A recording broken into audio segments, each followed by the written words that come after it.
Bonjour à tous, bienvenue pour NRTV fait sa culture. Première partie d'émission avec le Gard, groupe amateur rôlois qui présente sa nouvelle revue dans le cadre des 700 ans de rôle. En deuxième partie d'émission, on continue notre tournée estivale des festivals avec le Jval, tout rime, c'est parfait, et puis avec aussi Jazz au Peuple. Le Gard donc qui prépare sa revue depuis 2 ans, un spectacle à voir jusqu'au 22 septembre, mise en bouche en images.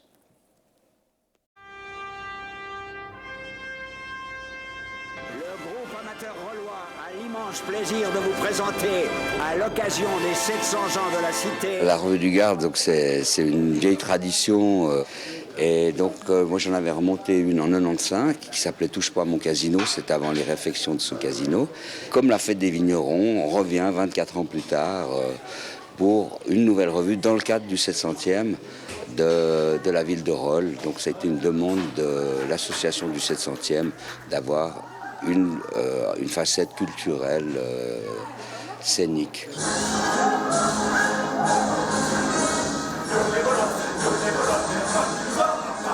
Une revue, c'est une histoire rythmique. C'est des sketchs qui vont entre 1 minute et demie et 12 minutes. Et il faut que ça aille vite, parce que quand on tient les gens, on les lâche plus.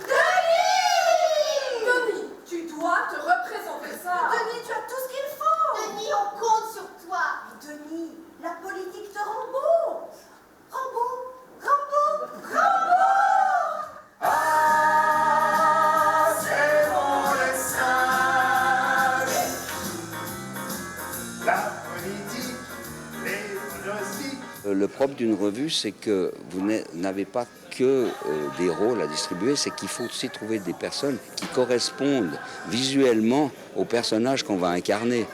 Puis, ce qui est merveilleux maintenant avec Internet, c'est qu'on peut aller fouiller très loin, on retrouve des archives, des interviews, des conférences, comme ça nous permet de voir un peu comment se comporte le ou la municipale en question, de voir ses attitudes, ses tics, des choses comme ça. François Stecon. Mais non, moi c'est Monique.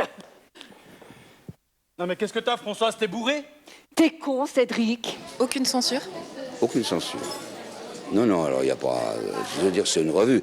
On n'est pas là pour détruire les gens, on est là pour s'amuser, pour rigoler et dire certaines vérités. Alors il y a certaines personnes qui peut-être ne le prendront pas très bien, mais ça c'est pas grave, c'est le propre de chaque revue. Cette revue est à jeter. Quand je vois ça, j'ai honte. Mais j'ai honte d'être municipal de la culture. La culture, c'est compost. Mais non, moi c'est Monique. Il y a une municipale qui n'est pas très contente, mais... Laquelle? Ah ben ça vous trouverez. Du coup, vous êtes plus copains? Ah, moi, je suis toujours copain avec, je veux bien la rencontrer puis lui expliquer tout, mais bon, de toute façon, elle va devenir une star. Alors voilà, ça ne peut que l'aider dans son ascension politique.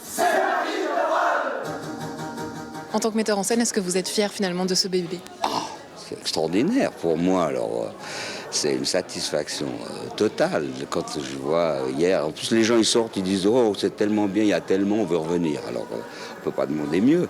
Et puis là, on est déjà à plus de 1700 réservations. Moi, je suis heureux, alors c'est le top.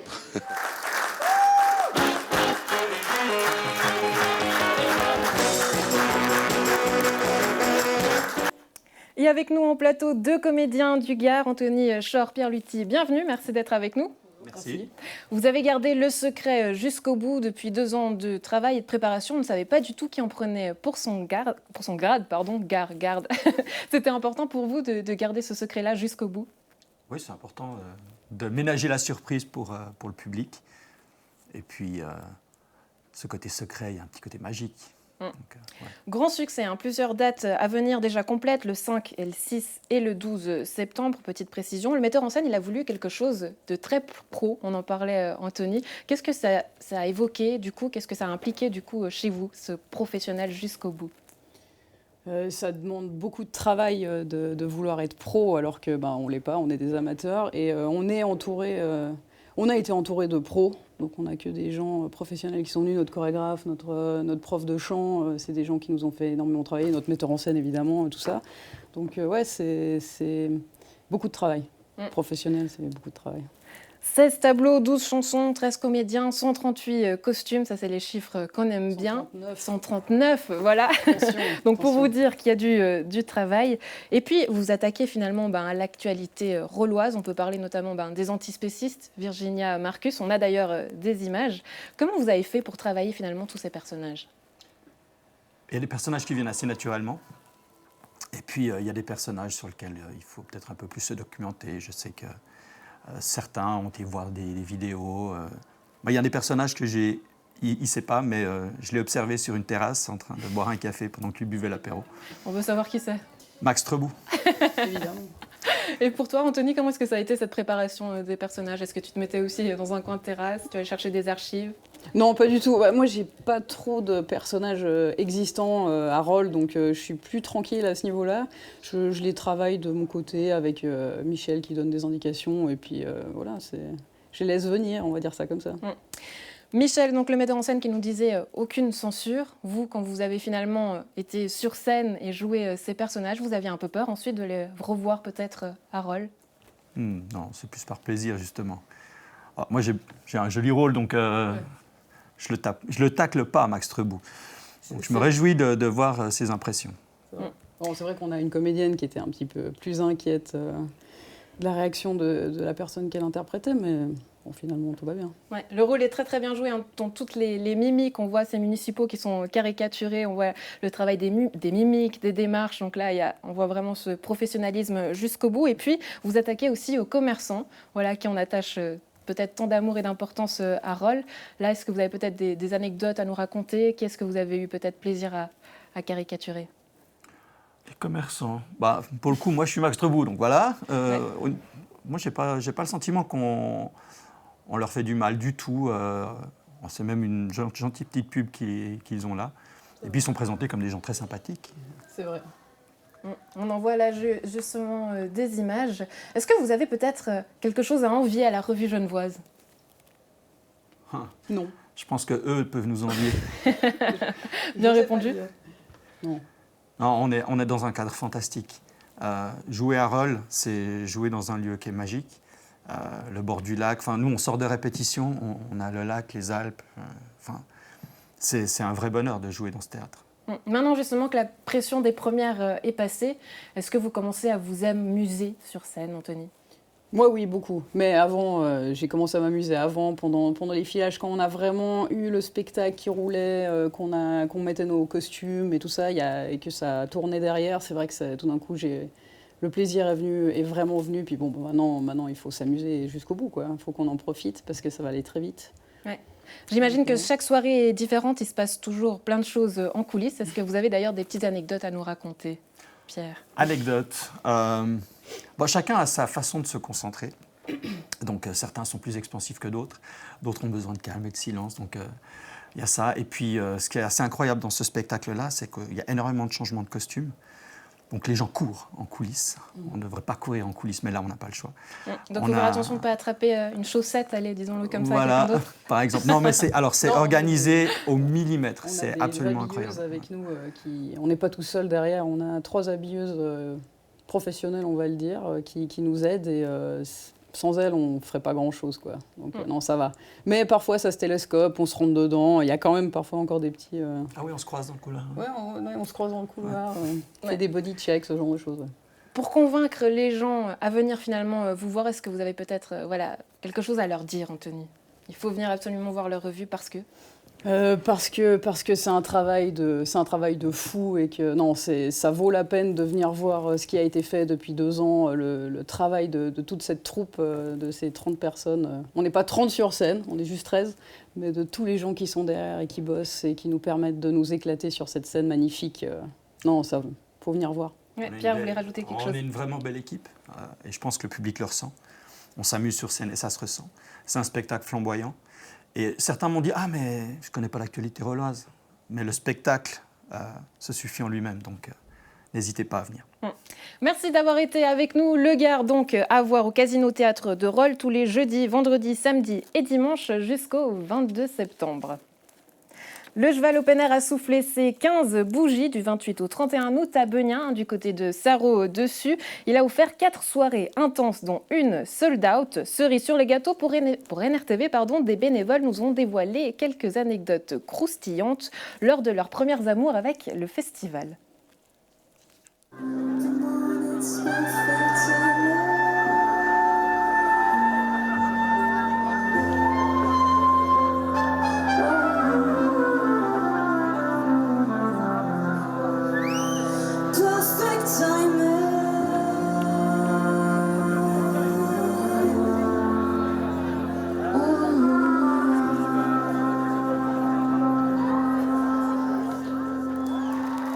Le Cheval et toi, comment est-ce que tout a commencé? J'étais venue avec une amie qui avait une invite gratuite. Et en gros, on avait juste passé la soirée à manger des burgers et s'amuser entre filles. Et ça, c'était ma première expérience au cheval. Et l'année d'après, j'ai commencé à travailler. Donc ça fait maintenant 6 ans. 6-7 ans, ouais. Je suis à ma 6e année dans les loges. J'étais toute petite. J'étais venue voir une pièce de théâtre, je me rappelle, que c'était Ondine, où ma mère jouait dedans. Donc c'était un peu ça. C'était ces souvenirs-là que j'ai, plutôt. Le premier garçon que j'ai embrassé, c'était genre sur le muret qui était là derrière. C'est une de mes amies d'enfance que j'avais perdue de vue et que j'ai retrouvée après peut-être 6-7 ans d'absence. Et là, elle me dit « Ah, tu voudrais pas m'aider à faire de ta pâtisserie ?» Puis j'étais étudiante, du coup j'ai dit bon, j'ai un peu de temps, oui, pourquoi pas. J'avais vu que le cheval recherchait des bénévoles en infradéco et du coup je me suis dit pourquoi pas, et puis du coup j'ai participé pour la première fois l'année passée. C'était un festival très familial, en tout cas dans l'équipe dans laquelle je suis. Les chefs sont adorables et puis il y avait vachement une bonne ambiance et puis c'était assez cool. Cette nuit, nous dansons ensemble, ok?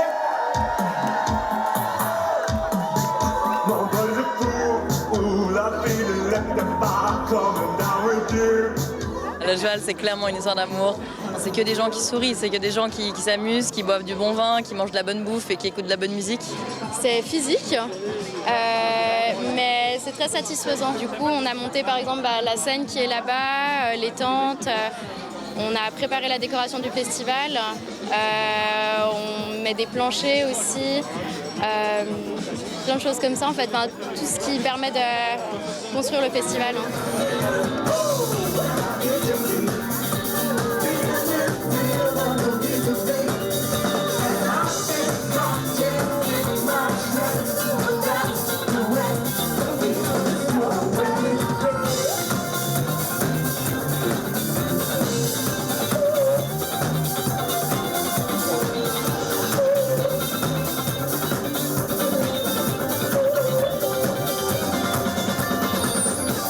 C'est quand même dingue d'avoir eu un peu l'idée, il y a 15 ans, d'avoir voulu organiser un petit truc et on est toujours là. Les 15 ans, c'est la fête, quoi. Enfin, franchement, on n'arrête pas de le répéter en loge. Cette année, on fait tout péter. Ça fait 15 ans que je suis là quand même.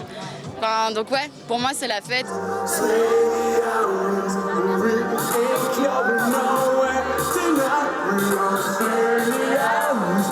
Il y a plein d'anecdotes, mais une en particulier l'année passée. J'ai été nommée DJ pourri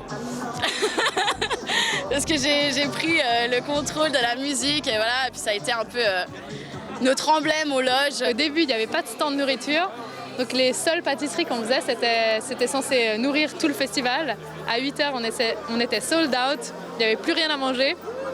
Un jour, il pleuvait, on vendait des pâtisseries qui étaient mouillées. Enfin, c'était l'horreur, mais c'était drôle. Donc on a eu une sorte de petit débordement par la douche dans les loges et qui s'est propagé jusque dans le salon des artistes.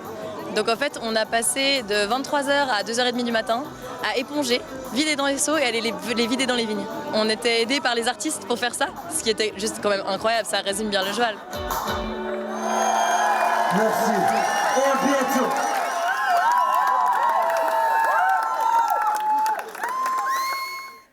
Encore un anniversaire, cette fois-ci on célèbre les 5 ans de jazz au peuple du 12 au 14 septembre à Prangin. Michael Roelli, cofondateur de Jazz au peuple, bienvenue. Merci. Du coup, je ne suis pas tout à fait cofondateur, en fait. Je Alors, n'étais pas à la fondation. Pas dès le départ, d'accord. Ouais, je suis arrivé la deuxième année. Ouais. La deuxième année, bon, ça compte presque, hein, depuis 5 ans, on peut dire que tu es là presque depuis le départ. J'étais staff la première année, donc j'étais là dès le début, mais pas en tant qu'organisateur et je n'ai pas fondé le festival. Tu fais bien de le préciser. 5 ans du festival, un 5e anniversaire, qu'est-ce que ça représente pour toi? On a vu que nos amis de Jvalf sont déjà arrivés à 15 ans, donc on était tout petits, nous, c'est qu'un premier anniversaire. Mais nous, on est vraiment très fiers de là où on est arrivé. On a réussi à garder un peu le format qui a fait que les gens nous suivent, que les gens viennent au festival. Donc ça, c'est plutôt une bonne chose, mais on a réussi à agrémenter d'un petit peu de choses nouvelles comme ça qui donneront, j'espère, envie aux gens de venir une année de plus, parce que pour l'instant, ils viennent, et puis c'est très bien. Tu parles du Jval, justement. Est-ce que tu sens qu'il y a un soutien, finalement, entre les festivals? Parce qu'il y en a beaucoup dans la région, Nyon, ville de festival, hein, pour ne citer rien que ça. Est-ce qu'il y a ce soutien entre les festivals? Très clairement, ça, c'est vraiment une belle chose. C'est qu'il n'y a pas de concurrence en fait entre les festivals, ce qui tombe bien pour nous parce que nous on est des petits rikiki, mais vraiment on est toujours bien accueillis dans les festivals dans lesquels on va, et nous en plus on a baigné dans des festivals, que ce soit Kate, donc, fondatrice du festival et co-responsable de l'organisation, ou moi, on a toujours été dans des festivals et c'est vraiment une richesse. Donc pourquoi se priver d'aller partout, pourquoi voir les autres festivals comme des concurrents? Je ne vois pas vraiment. Donc, c'est une bonne chose plutôt. Votre objectif, c'est toujours de proposer de la musique de qualité. Cette année, pour les 5 ans, est-ce qu'il y aura un programme particulier? Alors c'est un peu chaque année un programme particulier parce que vraiment le fait de ne pas fonctionner avec une billetterie, vu que le prix libre, vu que le festival est à prix libre, ça permet de programmer un peu au gré des coups de cœur. Donc là on voit des images par exemple de Nicolas Stocker, qui est un artiste qui nous a énormément plu, qui est venu l'année dernière avec Nick Bertsch. Il va revenir cette année, le vendredi soir, avec Arini Akbabian.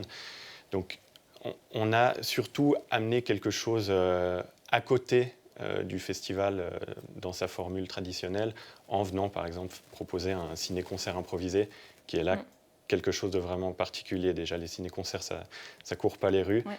Improviser, c'est encore un exercice complètement différent. Donc ça, c'est vraiment une petite touche qui est apportée au programme. En date du 14 septembre, si je ne dis pas de bêtises et que j'ai bien étudié le programme. C'est ça, exactement, à 10h. Et sauf erreur, il y a la billetterie qui vient d'ouvrir.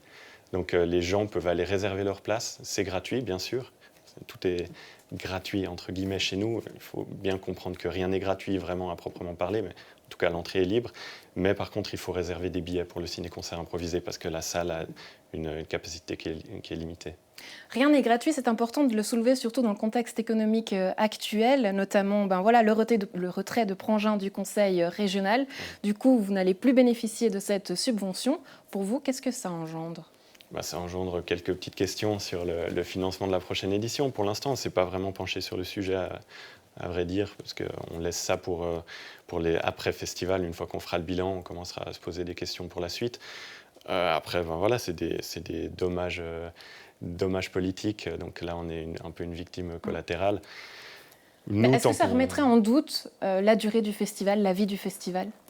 Alors, c'est un peu tôt pour le dire. Franchement, on n'y a pas encore réfléchi. Je ne pense pas. Après, on va forcément devoir se poser des questions. Il va falloir trouver d'autres sources de financement. Et, pour l'instant, on fait une édition anniversaire qui est à Prangin et à Nyon.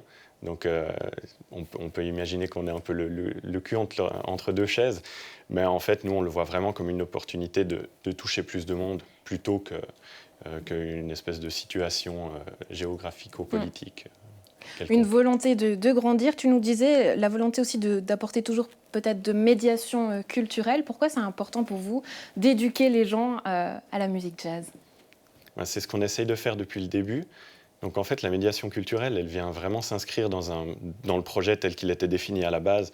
C'est vraiment de susciter la curiosité chez les gens, parce qu'on est convaincu que c'est la seule chose dont les gens ont besoin.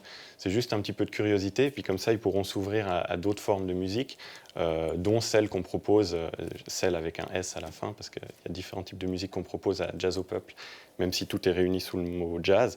Mais vraiment, il faut que les gens puissent se sentir curieux, et la curiosité, ça se travaille aussi. Donc c'est pour ça qu'on a essayé de toucher aussi les plus jeunes avec le ciné-concert qui est organisé avec la Lanterne Magique. Comme ça, vraiment, on va essayer de toucher aussi des enfants de les intégrer pour que voilà, ils se rendent compte de ce que c'est de la musique improvisée, de tout ce que ça implique aussi, et de la communion particulière qui se fait entre les musiciens et le public. Et plusieurs dates donc du 12 au 14 septembre. Qu'est-ce que toi tu te réjouis de voir sur scène? Voilà, ça c'est les questions pièges. Moi, je me réjouis d'un peu tout et je sais que je vais de toute façon faire des mécontents si je sors un nom.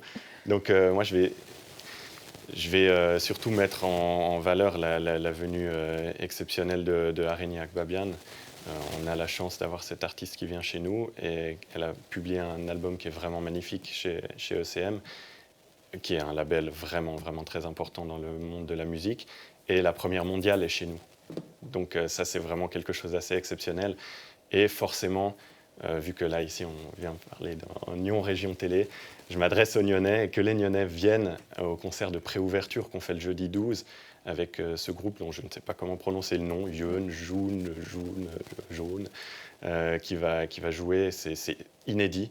Et vraiment, que les Nyonnais viennent en masse au concert le jeudi et au ciné-concert le samedi. Ouais. Et tu parles des Nyonnais, je parlerai même de tout le district de Nyon. Télé régionale, c'est important de le soulever. Michael, merci d'avoir été avec nous. On invite tout le monde pour faire la fête. L'occasion est toujours belle. Toujours même de bonne. Chafou, si vous voulez. Tout le monde est bienvenu. Vous l'aurez donc compris, du 12 au 14 septembre à Prangin et à Nyon, et pour le Gard jusqu'au 22 septembre du côté du Casino Théâtre de Rolle. Très bonne suite de programme. On se retrouve la semaine prochaine pour plus de culture et plus d'aventures.